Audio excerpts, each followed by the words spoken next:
Good morning, welcome. We're going to go ahead and let the participants enter the webinar and then we'll get started.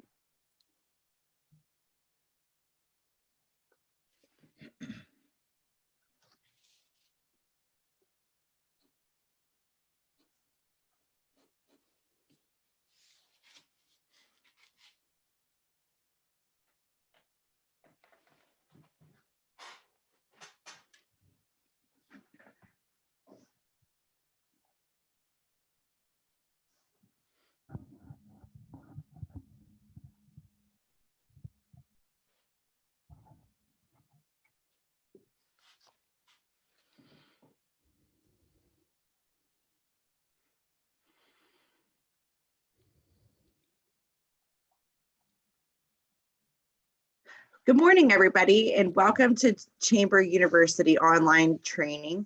We have an extra webinar today that we will be talking about defining and understanding workplace diversity with Mr. Don Hicks. He is the HR and risk management consultant for Shakely, and we're very excited to have you today, Don. Thank you for joining us. Thank you. Don has a very vast background. He has over 25 years of experience, and he is also a military veteran. So thank you for your service as well, Thank Mr. you. Hicks. Thank you. And we are very excited to have him talk about this hot topic today. And I'm going to go ahead and turn it over to you in just a second, Don. Sure. I will be moderating the chat box. So if anybody has any questions, please feel free to chat. This is a recorded session, and it will be able to be reviewed later with your staff. And also Mr. Hicks will have his contact information available on, for you to contact him at a later time if you would like to ask questions privately. So with that being said, thank you to Shakely for being here, and Don, thank you for being here as well. And Awesome. I'm going to turn it over to you. I'm going to go ahead and turn my camera off. Yes. Well, thank you, Nicole. Thank you, everyone that's out there listening to this important topic on 9 o'clock on Thursday in February. So I am so excited to be here. This is a topic that I am very passionate about.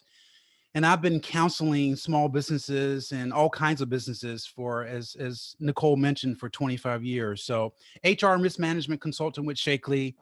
And I'm very excited to do this. So as Nicole mentioned, as you go through this presentation, feel free to ask your questions, and obviously towards the end.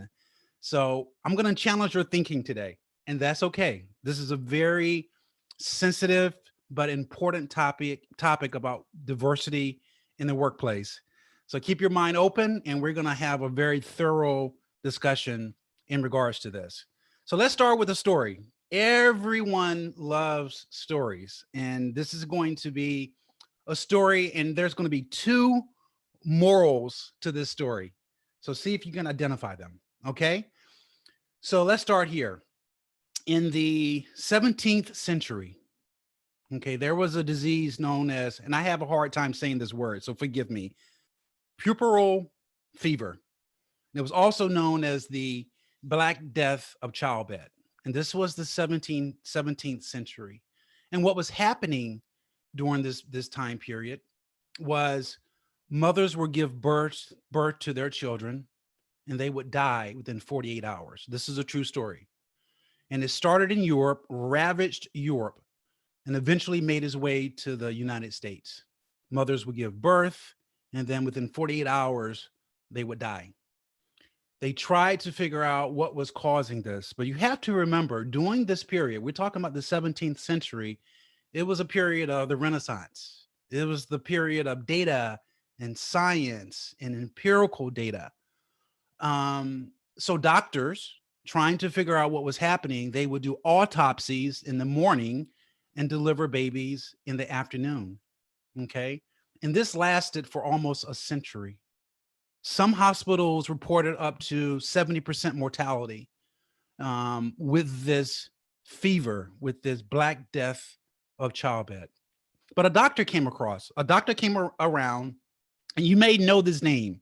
His name was Dr. Oliver Wendell Holmes. He's a father, you may understand that name. He's the father of future U.S. Supreme Court Justice Oliver Wendell Holmes. He was a doctor. He said, hold on, doctors, you're the problem. You're not washing your hands. You are doing autopsies in the morning, okay? And you're delivering babies in the afternoon. You're the problem. And they called him crazy. They ignored him. And this problem of infant mortality lasted another 30 years. So the 18th century comes around and someone finally stood up and said, you know what, Dr. Holmes is right. We're not washing our hands. And they started washing their hands, sterilizing their equipment, and the fever went away. And we don't even hear about it anymore. Okay. That's where sterilization came in and the fever went away. So there's two morals to that story.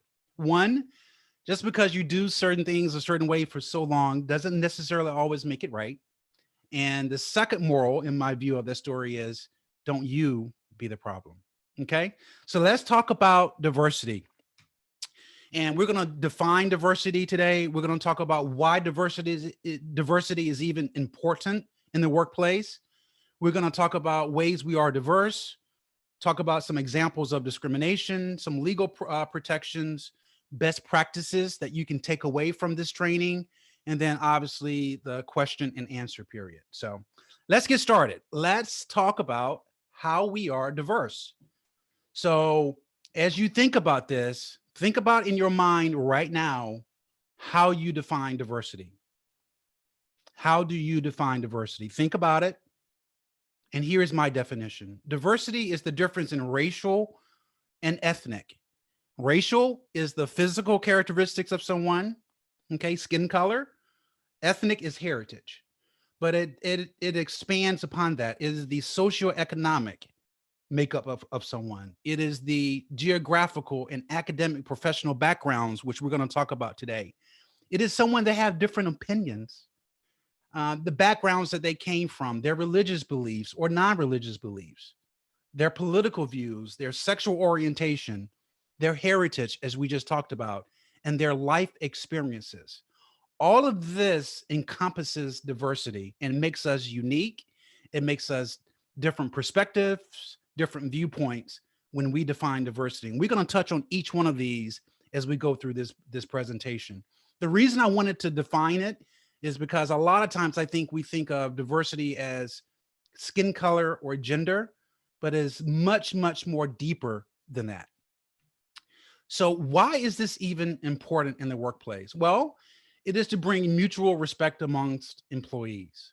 It brings economic power to marginalized workers.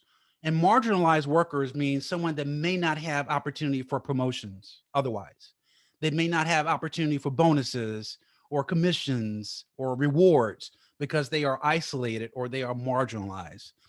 Now, one of the things I want to make point, diversity applies to small businesses, medium-sized businesses, as well as large businesses, all types of businesses. And we're going to talk about this a little bit in best practices. So if you happen to be a small business out there, 1, 2, 5, 10, 12 employees, diversity is even more important to you. Why? Because you have limited resources when it comes to diversity and things that we're talking about today. But there are things you can do that has no financial output on your part. And we're going to talk about that as we go through this. Diversity is important because of your business reputation. You do not want to be the business that has a bad reputation when it comes to diversity. Okay, you just don't. Social media, video cameras, iPhones, employees, you don't want to have that. So it is important to the vitality of your organization. You want to make sure that diversity is enhanced and respected because of, as I mentioned, job promotions and developing your employees. Diversity also increases the talent pool that you have access to, that increases productivity and revenue for your business. The more diverse, and studies have shown this. Studies have shown this, the different perspectives, the different type of people that work for your organization or work in the organization does increase morale, does increase productivity, which in turn increases revenue for your organization. If you are a manager out there, if you are a business owner out there, if you are a supervisor out there, you do not want to spend your time on conflict resolutions when it comes to diversity. It will chew up your time and stress you out. Okay. So the more diverse of your thinking, of your practices, of your policies, of your way of engaging with other employees, you spend less time on conflicts and more time on strategy for the company and making it a good place to work. The last one is it avoids quiet animosity, which can simmer beneath the surface. And what I mean by that is if you have an employee that feels ostracized, if they don't feel part of the organization, if they are being sexually harassed, if they don't have access to promotions, they may not feel comfortable saying anything. And that quiet animosity simmers and simmers and simmers. And eventually they leave the company or they cause problems or those conflicts arise. And you do not want that in engaging with your organization, in engaging with the workplace. You want your employees coming to a workplace that feels where they are included. And that's exactly what this is. Diversity in the workplace talks about access, belonging, and inclusion. And I will challenge you to think that you can't have one of these and not the other when you're looking at diversity. You can't say, employee, you have access to managers, but we're not going to include you in other promotions. We're not, this employee, we want you included, but you don't have any opportunity for job promotions. Yes, Mr. and Mrs. Employee, you belong here, but you becoming a manager, nah, you're not ready for that. Diversity encompasses this strategy of access to trainings, to promotions, to rewards, to recognition. They belong in the organization because they are part of the fabric of everyone, and they are included in meetings and opportunity, regardless of their religious beliefs, political views, gender, skin color, you name it. It is a three-pronged process in terms of diversity in the workplace. So what are ways that we are diverse? Some of these you are familiar with. Obviously, race. Race is skin color. That is one way we are diverse. Another way we are diverse is sex and sexual orientation. Okay. Another way, obviously, is age. Age discrimination is becoming more and more prevalent. I'm not quite sure why, but I have recently within the last 6 months or so, I have dealt with cases dealing with age discrimination.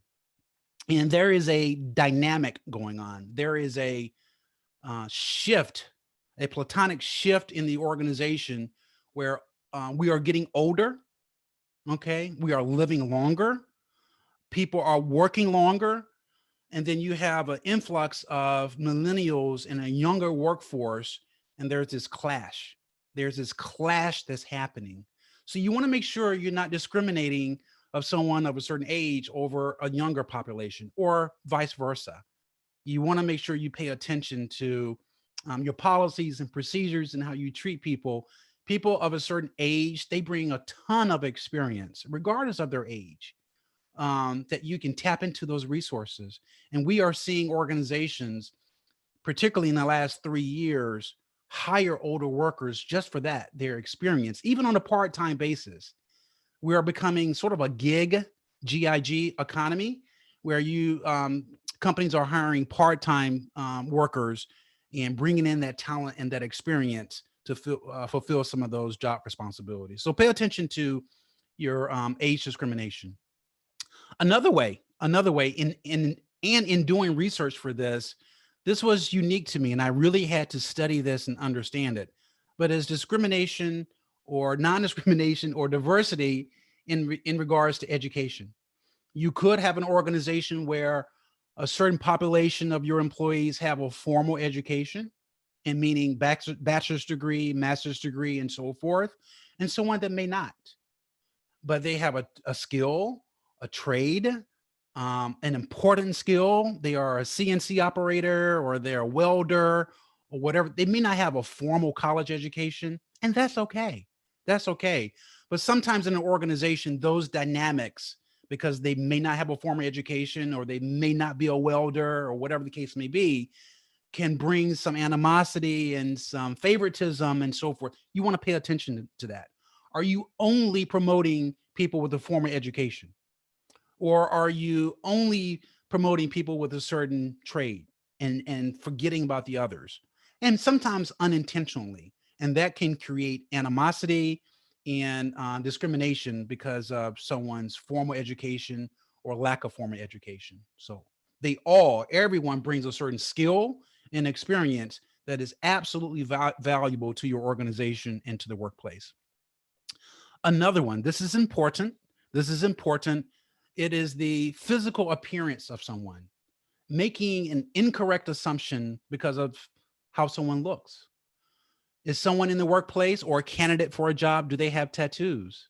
Do they have a certain hairstyle? Are they a certain gender? Is their skin color a certain complexion where you make an assumption? And I'm not saying you have to do it intentionally. Sometimes we do these things unintentionally. And we're gonna talk more about that later. But making incorrect assumptions based on someone's physical appearance is not good either. And you just want to make sure you understand that and watch that, because that is a part of our diversity. All of these factors is part of who we are as humans and as individuals. And all of that can um, create a dynamic workplace. Another one is physical abilities, disabilities. People with disabilities have so much talent and they can do so many things for your organization, regardless of their physical disability. So pay attention to that. Do you have the right accommodations? If you're going to hire someone or you have someone in your organization that has a physical disability, you want to make sure that they have the right accommodations. And by the way, by federal law, you're required to do that. But they bring so much talent and so much experience to your organization. Speaking of that, you want to pay attention to mental stress and potentially mental illness. That is a topic that is becoming more and more important in organizations. Pay attention to that, particularly over the last year and a half or so, with the opioid crisis, with drug use, with the pandemic and COVID, with stresses on work and productivity, performance, layoffs. It is bringing a tremendous amount of mental stress to organizations. So pay attention to that. Be empathetic to that. Look for signs of that. And all of that is part of diversity, the experiences that we bring to the organization and the experiences we have when we are in the workplace altogether. So let's talk about experience versus how we think. Okay. Let's first talk about experience. Diversity is made up of our different cultural backgrounds. As I mentioned, our different educational backgrounds, how we, you know, was trained and educated in life, how and where we traveled, whether we went to college in a different city, in a different state, whether we lived in a different state, whether we were in the military or not, our personal travel.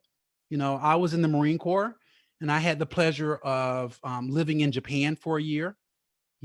Wonderful, wonderful learning other cultures and different perspectives and different ideas.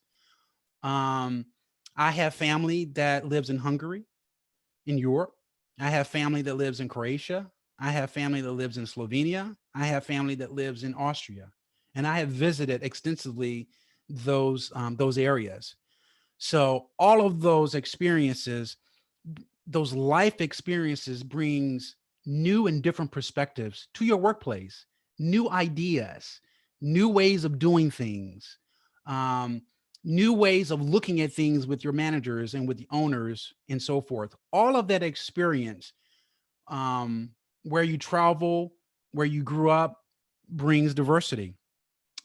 Understanding different cultures and different languages, again, brings different perspectives to the organization, but also is the cognitive. The cognitive is how we see, think about, and perceive the world, how our worldviews are developed. And you have to also pay attention to geographical differences. And let me tell you a really quick story about geographical differences. It's a lesson that I learned the hard way. So I'm going to get a little personal here. Okay. I grew up in North Carolina. I've been in Cleveland for 30 years, but I grew up on a small farm. I came from an agricultural community. My city, when I was growing up, was maybe 800 people in my population, maybe 900. So I grew up in the South.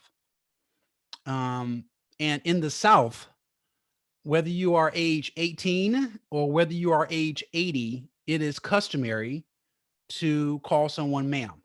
Yes, ma'am. No, ma'am. It is a term of endearment, with no age, and it's accepted. It's okay. It's the South, and that's normal.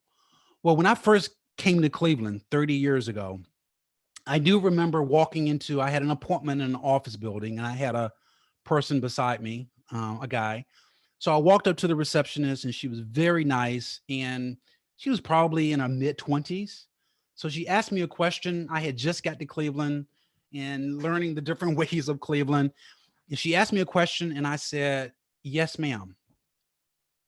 And she looked at me, and I could tell that I had said something completely wrong. And I did not mean it. It was just the way I grew up. And I could tell she was really disturbed by that. And her personality was not the same. She was not as nice to me. She didn't say anything, but I could tell I hit it and I couldn't figure it out. So I went to my meeting. And as I was leaving, I went to my business partner and I was like, man, what did I say? And he said, you called her ma'am. And it hit me right there. That is a no-no in Cleveland or in the North, where in the South, it was normal. And I had no intention of doing that.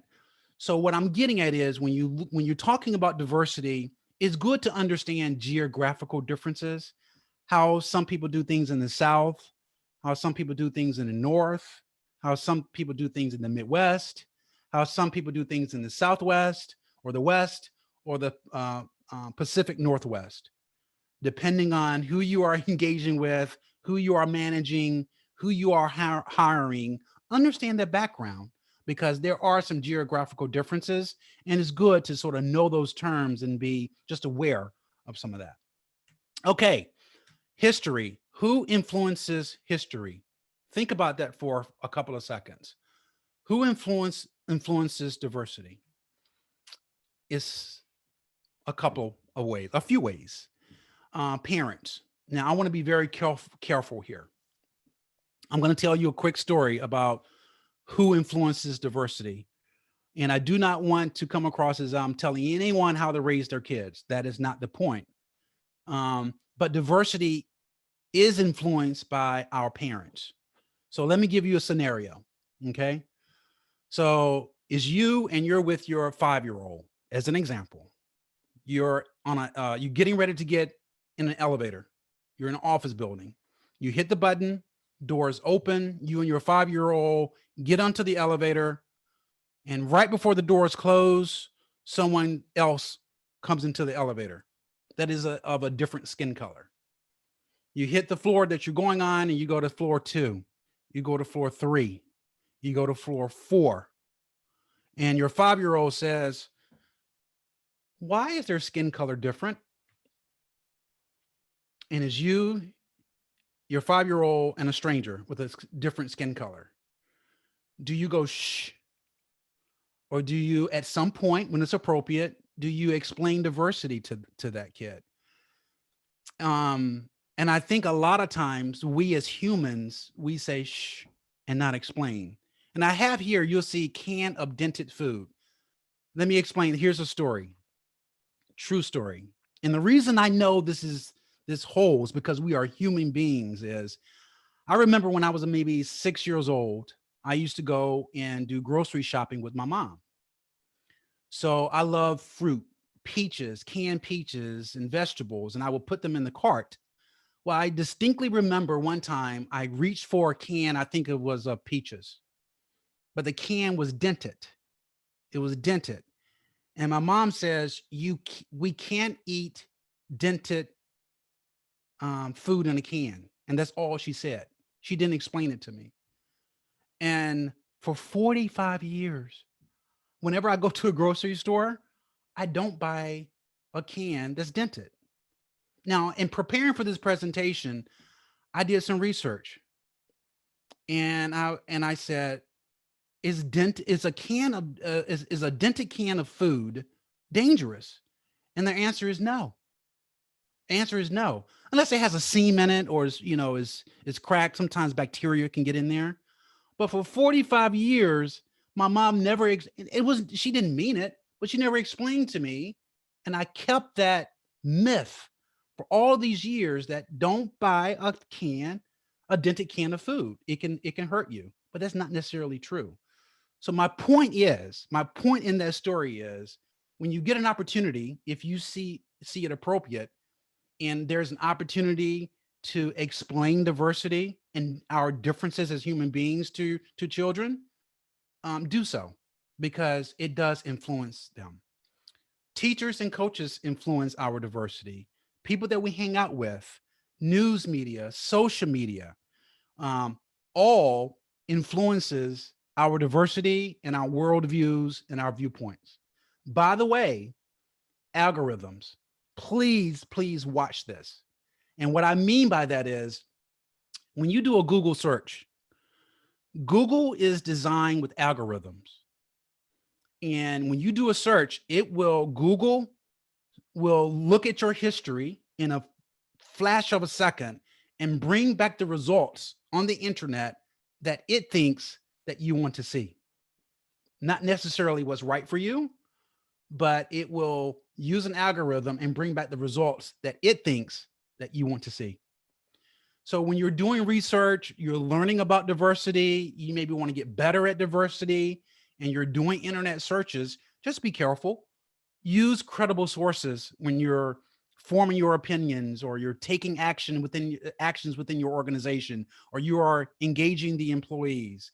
Use credible sources for your information, and use multiple sources with the internet and social media and news media. Okay?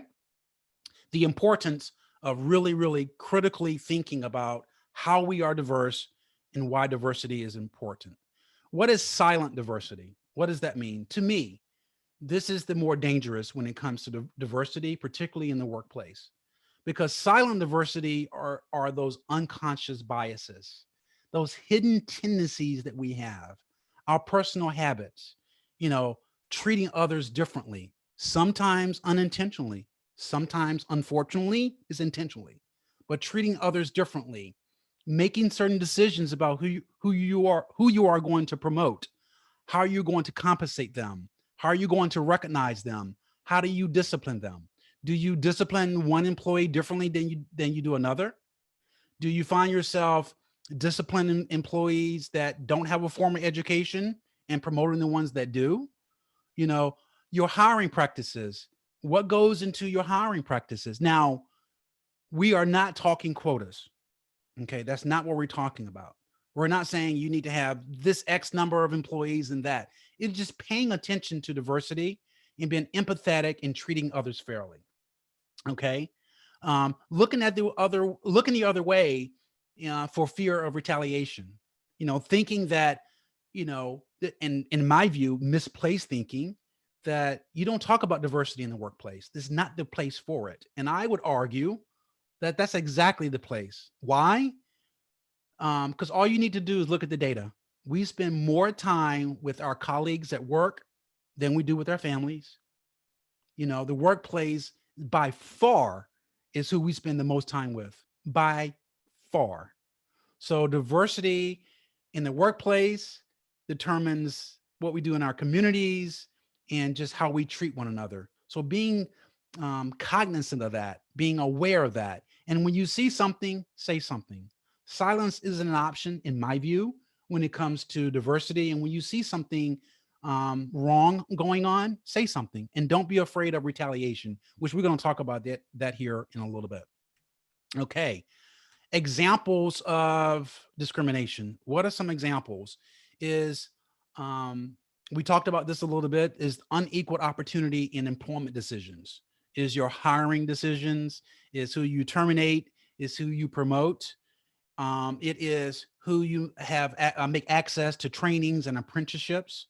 It is offensive comments in the workplace. Are you segregating your employees? Meaning, are you taking a certain number of employees that are of a certain race, color, religious belief, ethnicity, and putting them off to the corner? Are you stereotyping? Are you making incorrect assumptions based on the traits of someone, race, religion, sex? Are you stereotyping and making some of those assumptions? Sexual advances in the workplace, unwanted and unwelcome touching or physical contact. By the way, jokes, slurs, offensive comments should not be tolerated. The blonde joke in the workplace, it's not funny. Okay, is not. I cringe. I've heard those blonde jokes before, and it's not funny and it's not appropriate. So religion, all aspects of religious and cultural practices and observances, making sure that they are protected. If you are getting ready to hire someone, for example, and they say they have the right qualifications, they have the right talent, they have the right personality, they will be a good fit for your organization. But what if they tell you that they need to pray 2 times a day? What do you do? Do you hire them or do you not hire them? What does that matter? So think about those things. Sincerely held moral and ethical beliefs of a certain religious nature are covered as a legally protected characteristic. So just pay attention to those things. Retaliation and protected activity. Let's talk about that as we go through this. Okay, let's first talk about retaliation. What does retaliation look like? Remember, some of this is unintentional, and unfortunately, some of these practices are intentional. Okay, let's talk about what that looks like. Retaliation is when an employer punishes an employee engaged in legally protected activity. And some of those examples are decisions on demoting someone, decisions on hiring someone, decisions on disciplining someone, reducing someone's salary or changing someone's salary just because of a protected activity, which we're going to talk about here in a little bit, changing someone's job shift or their shift assignment. All of that is you're punishing someone. Now, one of the things I want to make sure is anthropologically and through bioscience, we humans associate in groups. It is science. And here's what I mean by that. There was a study done, a few years ago, where they looked at our ancestors, and the human being is about 200,000 years old, 200,000 years old. And they looked at some of our human ancestors, and they looked at some of the burial grounds and some of the skeleton remains and so forth.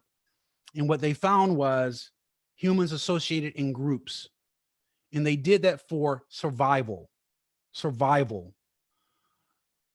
They associated in groups to protect one another, and so they can feed one another, and so that they don't get eaten by the saber-toothed tiger. So humans, we are biologically used to being in groups and so forth. But here's the interesting thing about that study. What they were able to determine through this science was obviously some humans were larger, bigger, taller than others. And they knew this by the structure of their bones. They could estimate their height and weight, who was bigger and who was stronger. But here's what they found. They could also tell the diet of everyone in that group. And those that were smaller, maybe a little weaker, had the same diet as some of the larger, more stronger of our human ancestors. And what the scientists concluded was that the stronger, bigger shared in food and resources with others. So even though we associate in groups, I think the problem is we should not deny basic protected rights of others and just treat everyone fairly. So if you are part of an Irish group or certain religious group or certain racial group or military group, that's okay.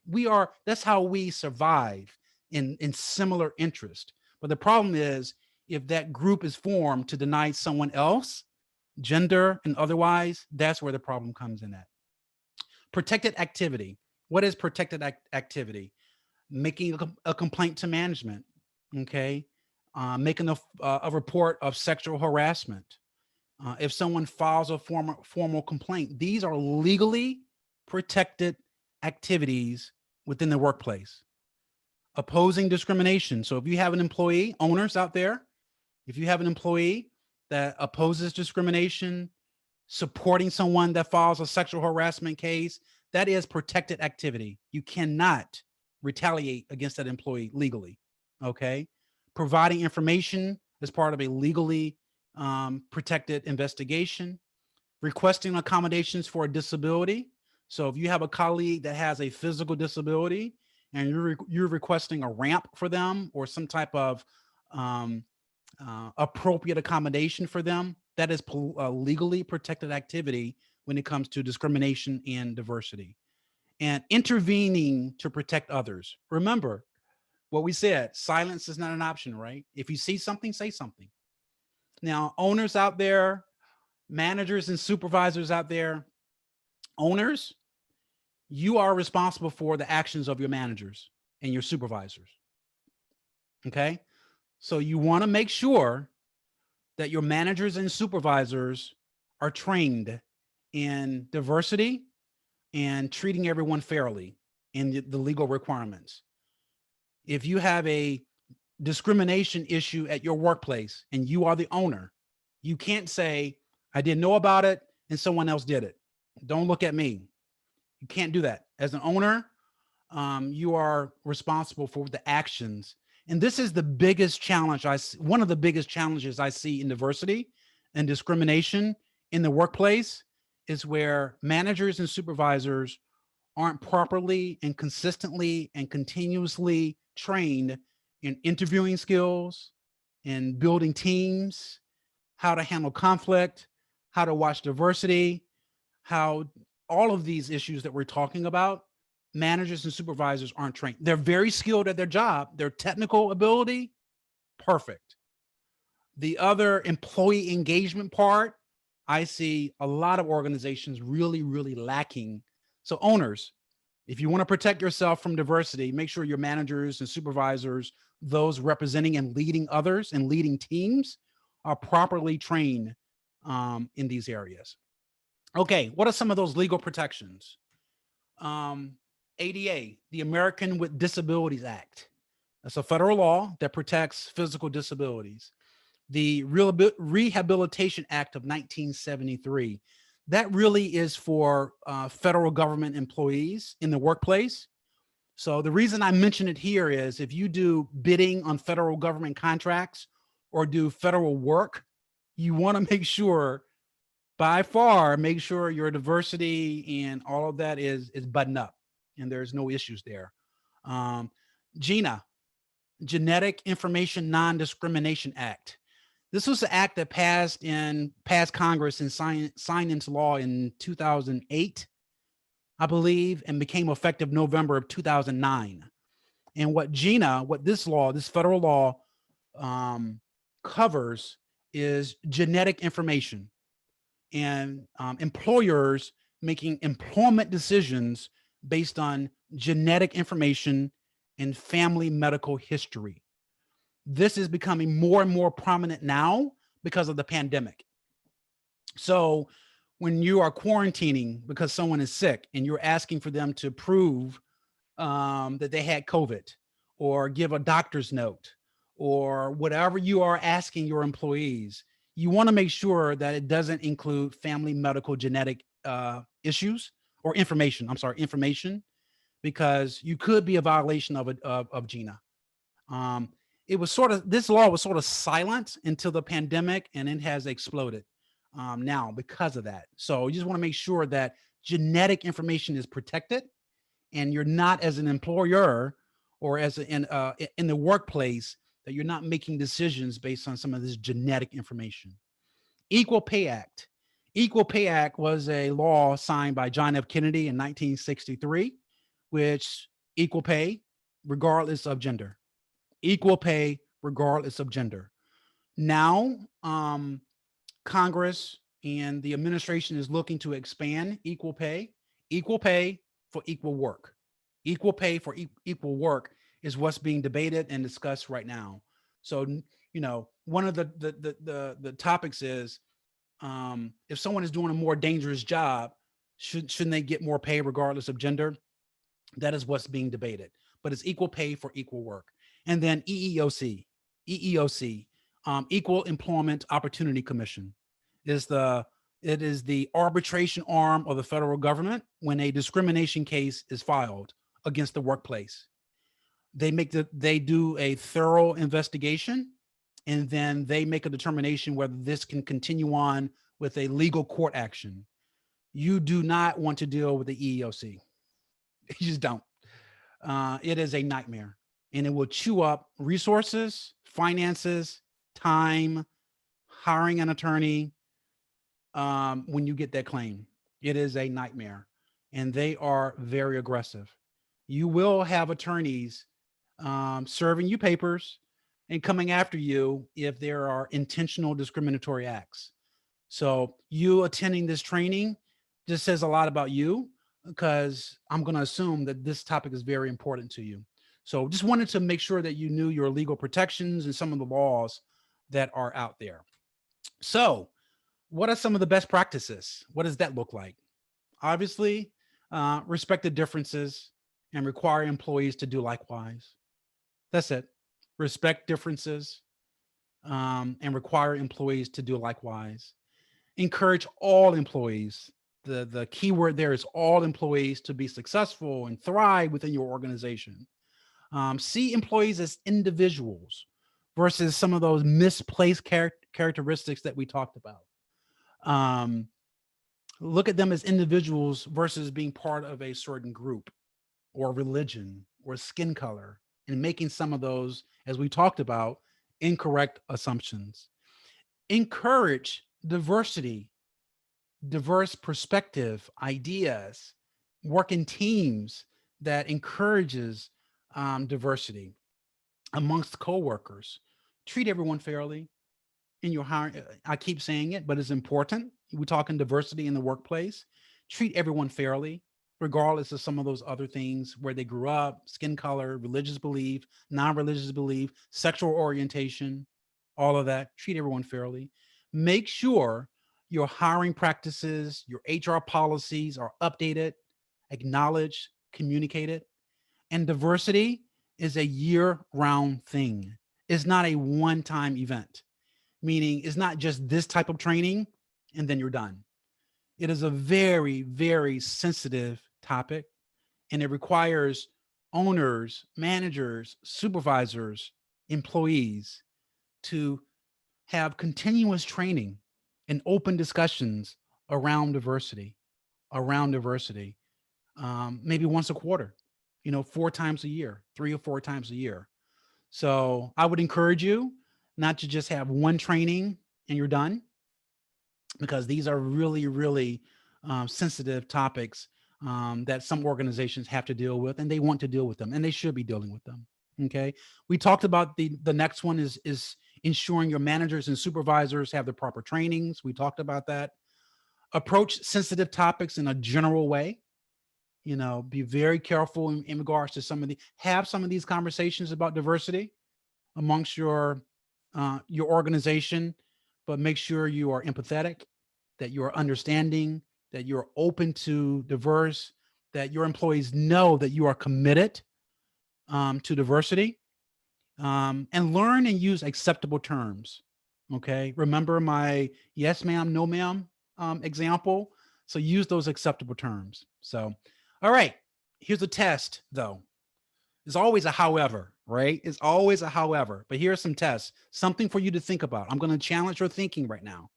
Okay. I'm going to challenge your thinking right now. I'm going to challenge your best practices. Remember my story about the Black Death of childbed? Have you been doing the same thing for so long because that's the way it's been done? Is the way it's done around here? Okay. So what is the first test? Are your executive and or management teams diverse? Think about it. Are your executive and management teams diverse? I see a lot of job postings. I don't know the answer to that. Okay. It's just a question, but I see a lot of job postings. Okay. I look through these every day. I look at websites every day, and I see equal employment opportunity. I see the legal disclaimers. And then I go on some websites and it has our executive team, and I see no diversity. So hold on. Why? Does reality align with someone's intentions? And I'm not making any type of, dispersions. I'm just saying, does reality align with what you intend to do as an organization? So a lot of organizations really want to do the right thing. Most of the people that I come across and organizations that I talk to, they really want to do the right thing. But then I look at the executive, I look at the leaders, I look at the managers. I just don't see a lot of diversity there in some cases, even though they want to do the right thing. So there's a disconnect there. Just pay attention to that. That is a good test in regards to embracing diversity, saying that you are all in for diversity, but your management and executive team is not diverse. So just pay attention to that. Okay, we are getting towards the end. So get your questions ready if you have any. So we're going to play a little game called Myth or Reality. Okay, you ready? First one is question. There is one best qualified person for every job. Myth or reality? True or false? Myth. People bring different skills and talents to work. There may be several candidates with the right combination to perform the job well.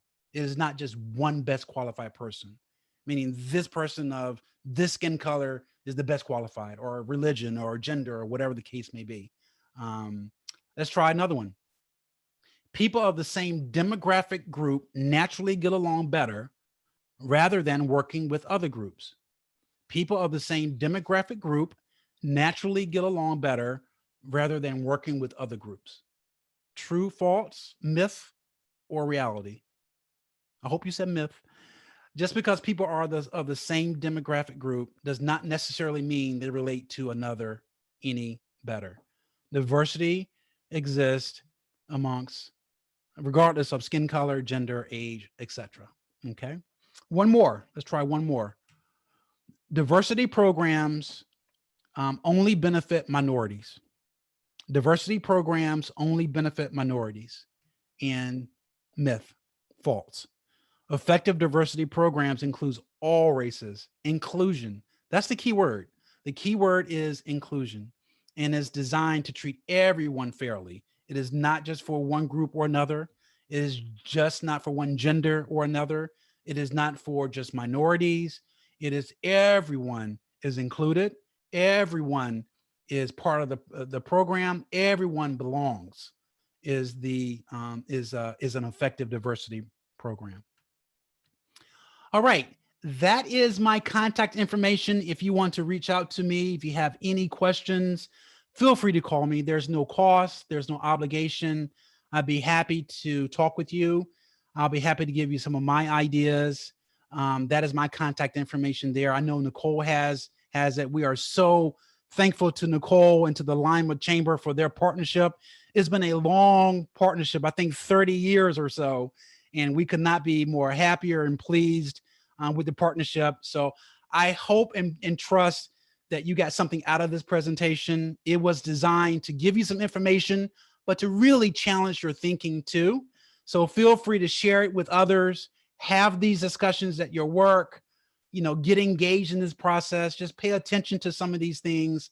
So I hope you took some nuggets of information from this and can use it in your workplace. So thank you. Nicole? Absolutely. Thank you, Don. That was a great presentation. Definitely took away some nuggets and got my wheels turning. So I appreciate it. I particularly, liked the game at the end. That was awesome. Yeah. Good. And, reflecting back on your yes, ma'am, no, ma'am story. Yeah. Earlier we had talked that, I've lived in the South and I've lived in the West, and things are completely different in different geographical areas. But just a few weeks ago, I was getting my daughter's oils changed, and there was a younger gentleman, and he called me ma'am. Ah, And he looked terrified when I looked at him. But, for me, I know it wasn't disrespectful. He was just yeah, being respectful. yeah, yeah. And I think that he understood and felt like, oh no, did I just offend her? Right, Type right, of right. thing. So I actually explained it to him, and I was like, you must be from the South. Yep. Us Northerners aren't used to On hearing you. that. It makes us feel old. I know, I know. So I'm glad that story resonates with you, because I was shocked, and it was a learning lesson for me. So Right. And I thank you. understand that, but,